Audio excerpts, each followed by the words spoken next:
Hi guys, my name's Seb Tudor, I'm the man on the Silver Mountain and welcome back. Now today I want to talk about a list that I actually came across in an article. I'll link the article down below.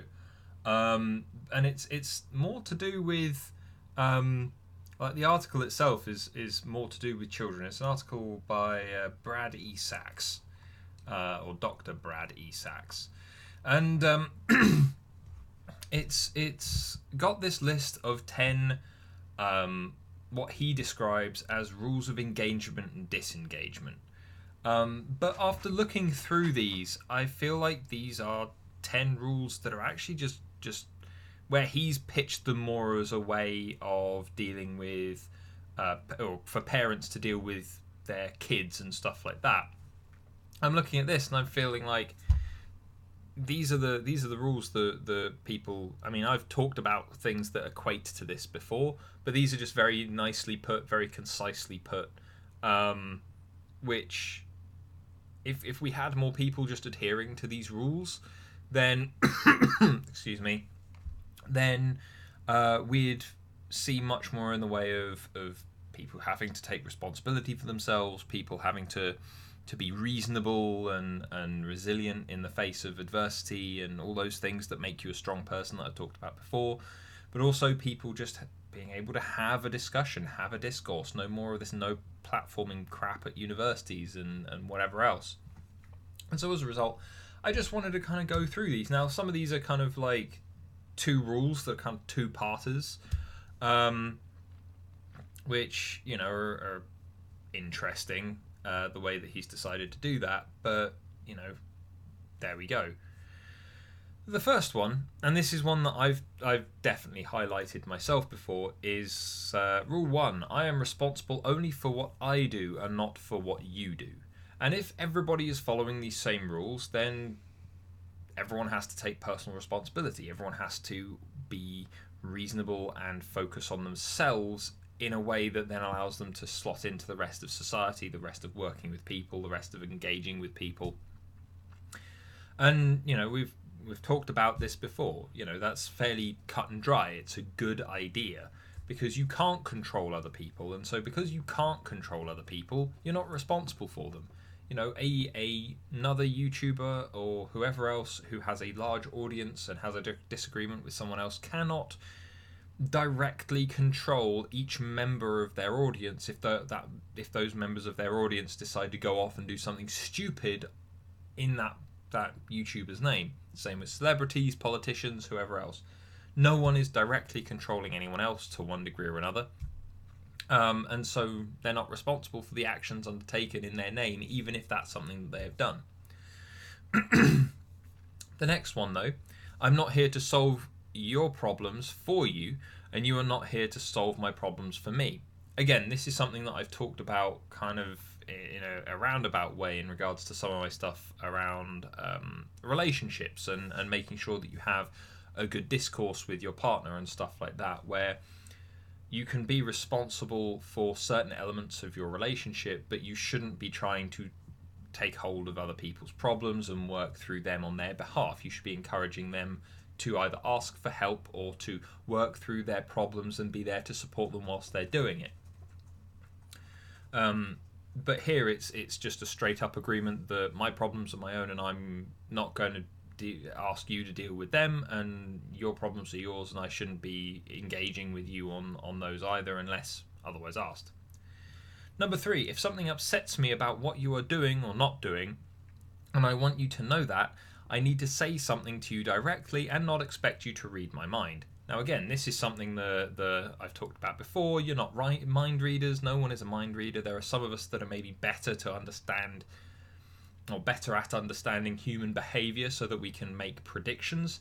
But even then, we're not always right. We still kind of get things kind of caught up outside of what actually happens. And so, yeah, you need to talk directly. I've said this time and time again. Communication is key. You need to talk directly, be simple, be straightforward, no messing around, no silly games, no veiled comments here, there, and everywhere, no weird illusions, and sticking to the facts more so than anything else. You know, you can't read people's minds. People need time to adjust. Practice needs to happen at times.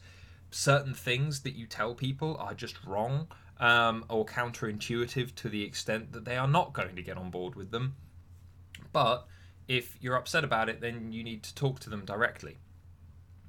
Number 4, if what worries me about what you are doing or not doing does not worry you, then I will need to decide how to handle that rather than insist that you are as worried or as I am, or demand that you feel obligated to make me feel less worried. Now, I feel like this one in particular is something that's kind of attached to some of the stuff that we talked about in regards to Professor Jordan Peterson and his arguments around pronouns and enforced language and all those kind of things over in Canada, where if everyone in that argument, in that discussion adhered to these rules, then when it came to that point, the worry around Jordan Peterson's upset around the bits and pieces, and the fact that he wants to just act in the way that he has always acted, i.e. civilly, but not, going outside of the realms of reality, as per his studies and so on, and have informed him, then they can't insist that he be as obligated or insist that he be worried. They have to decide how to handle that by themselves, and that shouldn't be impacting him. That should be dealing with it themselves. That's the whole point. This is, again, breaking down things into personal responsibility more than anything else throughout this entire list. But number 5, if you have a problem or concern and want my assistance, you need to let me know that. Otherwise, I will assume you can manage things on your own. Again, just being straightforward. But then number 6, which is kind of the second part of this one, but just because you want my assistance, that does not obligate me to supply it. Again, some people may come to you with all manner of complaints and want your help. They can ask, but again, if that puts you way out of your way, if they're coming to you asking for money when you don't have any, simply put, they're asking for help. They're asking, not demanding. If they are demanding, then you should be getting rid of them in the first place. But if they're asking for help, you can say no. Like, everyone's got their own problems. They can't suggest that theirs are more important than yours to you. There's a limit there, a boundary that needs to be maintained. And again, we've talked about boundaries before. But anyway, number 7 and number 8, because this is another two-parter, and kind of follows on from 5 and 6.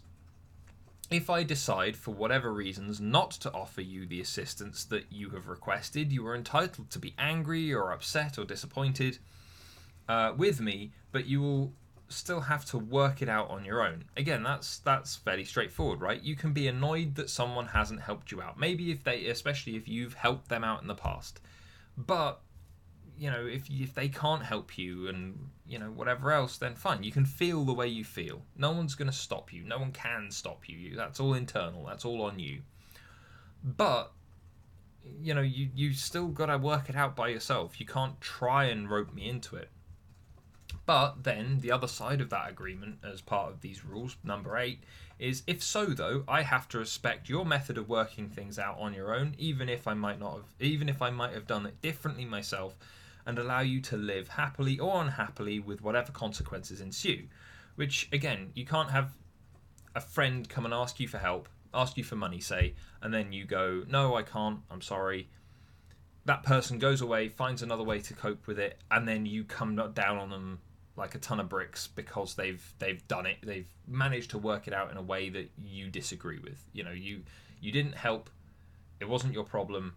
You can't then involve yourself after the fact to restate or reinforce what you feel is right or wrong. Number 9, we're both entitled to make mistakes and to individually experience the opportunity to learn from them. We've talked about this time and time again, that failure is usually a good thing. It lets you know stuff that you didn't know before. It puts you through things that you've not experienced before. It lets you come out stronger the other side. And then number 10, we can care for each other without having to take care of each other. And I feel like that's the most prominent one over this entire list, because again, as I've talked about in some of the videos that I've done on relationship stuff,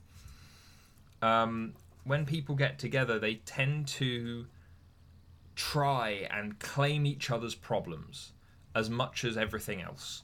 And you don't have to do that, firstly. Secondly, you really shouldn't, because all you're doing is denying that person the opportunity to learn, potentially. You're overstepping your responsibilities and kind of dissolving boundaries that probably should stay solid. And here it's a case of, yeah, you can care for each other, but you don't need to take care of each other. You don't need to always protect the other person. There might be times when, yes, you do. But for the most part, it's a case of waiting to be asked for help and then offering what you can. Taking part, two responsible adults working towards a solid goal that you have in mind, rather than working separately or one person taking ownership of everything and the other one kind of floundering along as well. There needs to be that two-way thing, and everyone needs to take responsibility. But again, looking at this, the thing that stands out to me more so than anything else is if everybody followed these rules, we wouldn't have stuff like no platforming, which is a thing that bugs me a lot, for various different reasons. Most prominently, just the fact that even if you don't agree with what someone said, even if they are objectively wrong or negative or whatever else, if you let them speak, they hoist themselves on their own petard, and the number of supporters that they get is going to be far, far, far smaller than the number of detractors that they get. And, again, here, you can be upset. You have a right to be upset. That's entirely internal. You have to handle that internally, however you would. But you can't force other people to be as worried or feel obligated to make it less for you. And I feel like that's where the problem is. It's the lack of responsibility of the people who are complaining, who are bitching and screaming and whining that other people won't just make life easier for them. And life's hard for everybody. Time to get used to it. But anyway, as said, I'll link this article down below, because I feel like the way the Dr. Sachs has kind of put this list together kind of encapsulates a whole load of stuff that I've talked about in loads of videos in the past, which again, if you want more information, examples of situations, more talk around individual points that I've just touched on or that these rules just touch on, go take a look at those videos. They're all in various playlists on the channel. But otherwise, guys, thank you very much for watching, and I'll see you in the video later. Take care. Thank you very much for watching, guys. If you enjoyed this video or found it interesting, then please drop us a like, share this video, and subscribe for more. And I'll see you in the video later. Take care.